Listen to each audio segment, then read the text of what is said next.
Respect.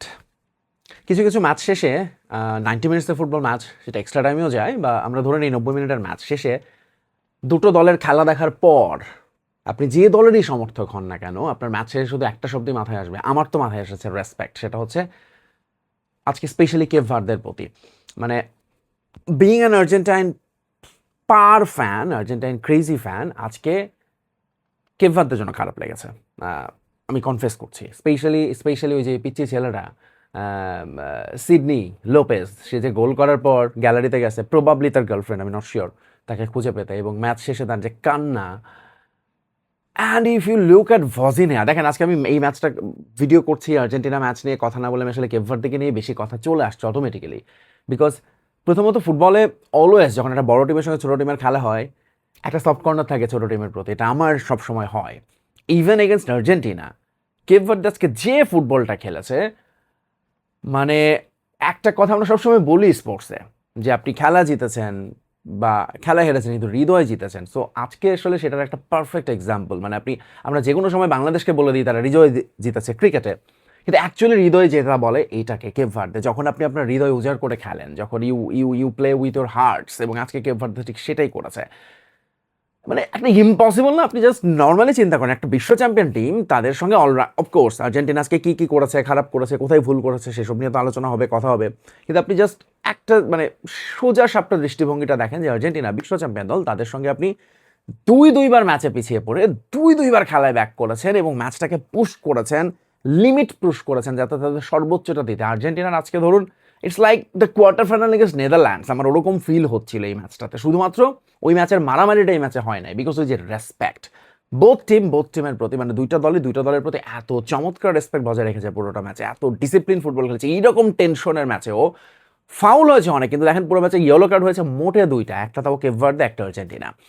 এবং মানে match শেষে আমার কাছে মনে হয়েছে যে আর্জেন্টিনা অফকোর্স, মানে এই ধরনের ম্যাচে আপনি কখন আপনার স্কোপ থাকে, ধরেন একটা ইমব্যালেন্স ম্যাচে র্যাঙ্কিংয়ের 61 নম্বর দলের সাথে 2 নম্বর দলের সাথে স্কোপটা তখনই তৈরি হয় যখন চ্যাম্পিয়ন দলটার বা বেটার টিমটার একটা বাজে দিন যায় এবং আপনি আপনার বেস্ট ইফোর্টটা দেন, এবং আজকে ঠিক সেটাই হয়েছে। আর্জেন্টিনা আজকে ওয়াজ নট আর্জেন্টিনা এই বিশ্বকাপে আমরা তাদেরকে যেভাবে দেখেছি। এবং কেপ ভার্দে আজকে তাদের স্পেন, তারা প্রত্যেকটা ম্যাচে নিজেদের ইমপ্রুভ করেছে, স্পেন, ইউরুগুয়ে, সৌদি আরব, এবং আজকে তারা তাদের বেস্ট ফুটবলটা উপহার দিয়েছে।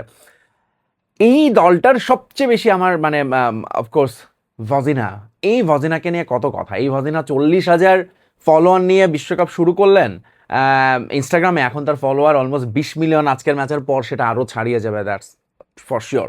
সো ভাইরাল বলে এটাকে, এবং এটা হচ্ছে পজিটিভ ভাইরাল, যখন আপনি you do something really extraordinary, সারা বিশ্বের নজর কেড়ে নেন। সো কেপ ভার্দের জন্য সত্যিকার অর্থেই রেসপেক্ট আমার পক্ষ থেকে, এবং very well played Cape Verde, salute, দুর্দান্ত খেলেছে। Now coming back to my team Argentina.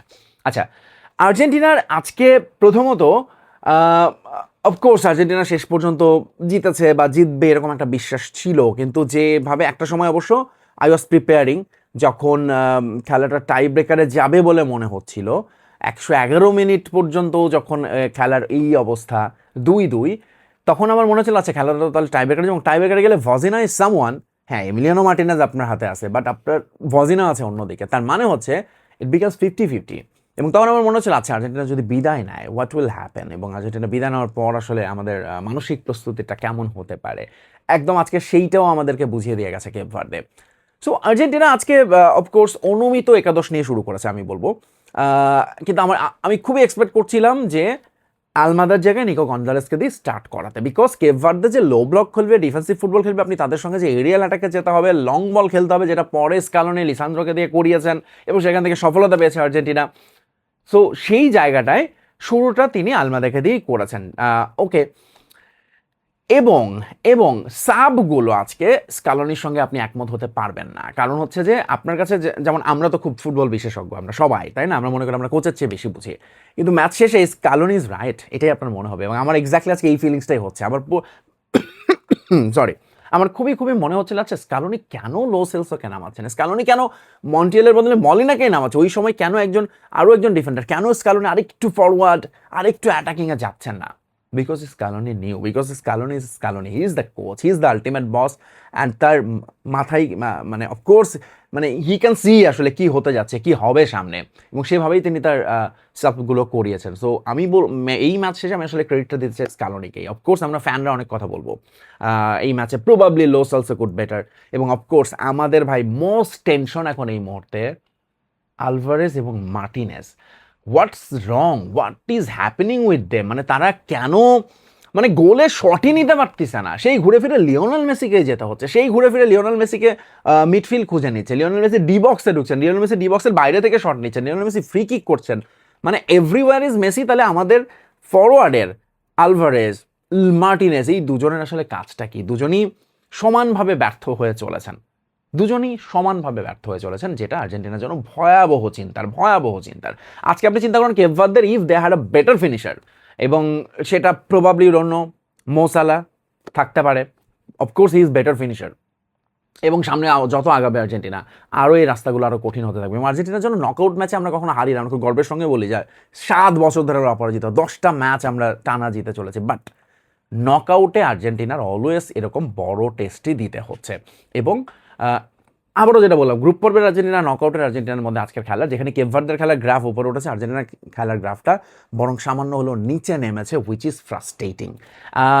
But আজকের ম্যাচটার আমি যদি বলি, ওয়ান্স এগেন লিওনেল মেসি, ভাগ্যিস ভাই আমাদের একটা মেসি আছে। এবং ওই যে আপনাদের ওই প্রশ্নটা, এখন আসলে আমাদের এই প্রশ্ন, মেসি না থাকলে কি হবে, এবং আজকের ম্যাচে যদি মেসি না থাকতো কি হতো? ওকে, আমার মনে হয় স্কালোনি নিশ্চয়ই তার কাছে এই প্রশ্নের উত্তর আছে। সো এগেইন আমি মনে হয়েছে আজকে মিডফিল্ডে অ্যাটলিস্ট ম্যাকালিস্টার, ডিপলদেরও একটু খারাপ দিন যাচ্ছিল, সেখানে ওয়াই নট লো সেলসো, যিনি এত দুর্দান্ত করলেন লাস্ট ম্যাচে। এগেইন আমার বারবার সেলসোর কথা মনে হচ্ছে, মানে খুবই আনফর্চুনেট এইরকম পারফরমেন্সের পরে পুরো ম্যাচে মানে একদম সাব হিসেবেও সুযোগ না পাওয়া, ভেরি ভেরি আনফর্চুনেট। এছাড়া আজকে ধরুন স্কালোনি প্রবাবলি মনে হচ্ছিল যে তিনি ম্যাচটাকে আসলে তিনিও ডিপ নিচ্ছিলেন, এবং তিনি ওয়েট করছিলেন, দেখছিলেন অ্যাকচুয়ালি কী হয়, এবং শেষ পর্যন্ত তারও বোধহয় প্রিপারেশনের টাই ব্রেক ঘিরেই ছিল, সে কারণে তিনি তার শুটিংয়ের কথাও চিন্তা করে তার দলের সাবগুলো করাচ্ছিলেন বলে আমার কাছে মনে হয়েছে। But once again Scaloni proved right, এবং ওয়ান্স এগেইন আর্জেন্টিনা মানে এই জায়গাটা এসে মনে হচ্ছে ভাই আপনার এখন opponent K.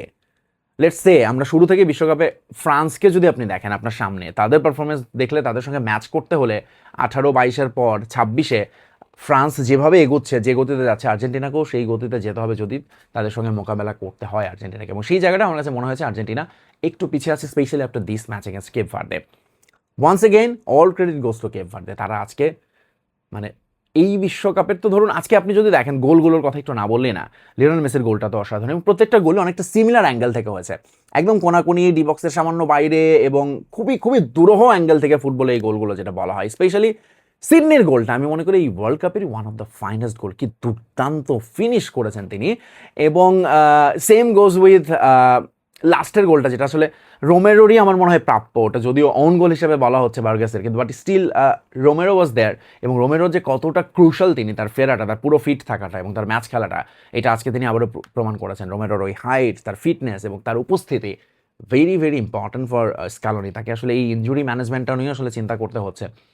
But সিডনির goal, then রোমেরোর goal, Lionel মেসির গোল, এবং কেপ ভার্দের আরেকটা গোল, এই 4টা গোলে আপনি যদি দেখেন দুজন বেস্ট গোলকিপার ভার্জিনিয়া এবং এমিলিয়ানো মার্টিনেস, তাদেরও আসলে দর্শক হয়ে যাওয়া ছাড়া কিছু উপায় ছিল না। এত জোরালো শট, এবং তারা দুটো টিমই এত কম্প্যাক্ট ফুটবল খেলেছে, তারা বুঝতে পারছিল যে ডি বক্সের ভেতরে গিয়ে ওই ধরুন নিখুঁত ফিনিশিংয়ে বা একদম প্রপার যেটাকে বলে যে গোলের মতো শট নেওয়া সম্ভব হচ্ছিল। এই কারণে both team took chances from outside the box, aerial, কোনাকুনি, এবং সেখান থেকে তারা গোল পেয়েছে এবং দুর্দান্ত ফিনিশ করেছে আমি বলবো। সো কেপ ভার্দে আজকে আর্জেন্টিনাকে একটা ওয়েক আপ কল দিয়ে গেল যে আর্জেন্টিনার যারা বলছেন রাস্তা সহজ, অবভিয়াসলি এই ওয়ার্ল্ড কাপে প্রথমত এটা তো কখনো এটা বলাই যায় না, কোনো দলই আসলে সহজ না, বাট স্টিল আর্জেন্টিনার একটা wake up call, because Argentina আসলে কিছু জায়গায় তার মানে Scaloni will also now rethink এবং রিসেট সামথিং, এবং সেটা আসলে খুব খুব জরুরি আর্জেন্টিনা নেক্সট ম্যাচের আগে। That's it, once again salute Cape Verde, মানে ফ্যান্স ফেভারিট টিম তোমরা, ঠিক আছে, আমি আর্জেন্টিনা ফ্যান হয়ে বলছি, মানে ফ্যান্স ফেভারিট টিম আসলে এবারে কেপ ভার্দে।